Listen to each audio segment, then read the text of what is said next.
ಗಣೇಶ ಚತುರ್ಥಿಯಿಂದ ಅನಂತ ಚತುರ್ದಶಿಯವರೆಗೆ ಆಚರಿಸುವ ಹಬ್ಬವನ್ನು ಭಾರತೀಯ ಪರಂಪರೆಯ ಪ್ರಕಾರ ಆಷಾಢ ಕಳೆದರೆ ಸಾಕು ಸಾಲು ಸಾಲು ಹಬ್ಬಗಳು ಶುರುವಾಗುತ್ತವೆ.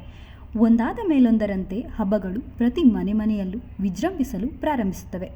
ಇದೇ ರೀತಿ ನಮ್ಮೆಲ್ಲರ ಸಂತೋಷ ಸಡಗರವನ್ನು ತನ್ನ ಜೊತೆಗೆ ಕರೆತರುವ ಗಣೇಶೋತ್ಸವ ಇನ್ನೇನು ಬುಧವಾರ 27 ಆಗಸ್ಟ್ 2025 ಬರಲಿದೆ. ಇಡೀ ಭಾರತದಲ್ಲಿಯೇ ಗಣೇಶೋತ್ಸವವನ್ನು ಅತಿ ವಿಜೃಂಭಣೆಯಿಂದ ಆಚರಿಸುತ್ತಾರೆ. ಸಾಮಾನ್ಯವಾಗಿ ಈ ಗಣೇಶ ಹಬ್ಬವನ್ನು ಒಂದು ದಿನದಿಂದ 5, 7, 11, 21 ಹೀಗೆ ಒಂದೊಂದು ಕಡೆಗಳಲ್ಲಿ ಒಂದೊಂದು ರೀತಿ ಆಚರಿಸುತ್ತಾರೆ. ಕೆಲವೆಡೆ 1 ದಿನ, 3 ದಿನ, 10 ದಿನ ಎಂದು ಆಚರಿಸುವ ಸಂಪ್ರದಾಯವೂ ಇದೆ. ಈ ಹಬ್ಬವನ್ನು ವಿನಾಯಕ ಚತುರ್ಥಿ ಅಂತಲೂ ಕರೆಯುತ್ತಾರೆ. ಈ ಹಬ್ಬದ ಸಂದರ್ಭದಲ್ಲಿ ಗಣೇಶ ವಿಗ್ರಹವನ್ನು ತಂದು ಪೂಜೆ ಮಾಡಿ ವಿಘ್ನಗಳನ್ನು ನಿವಾರಣೆ ಮಾಡುವಂತೆ ಪ್ರಾರ್ಥಿಸುತ್ತಾರೆ.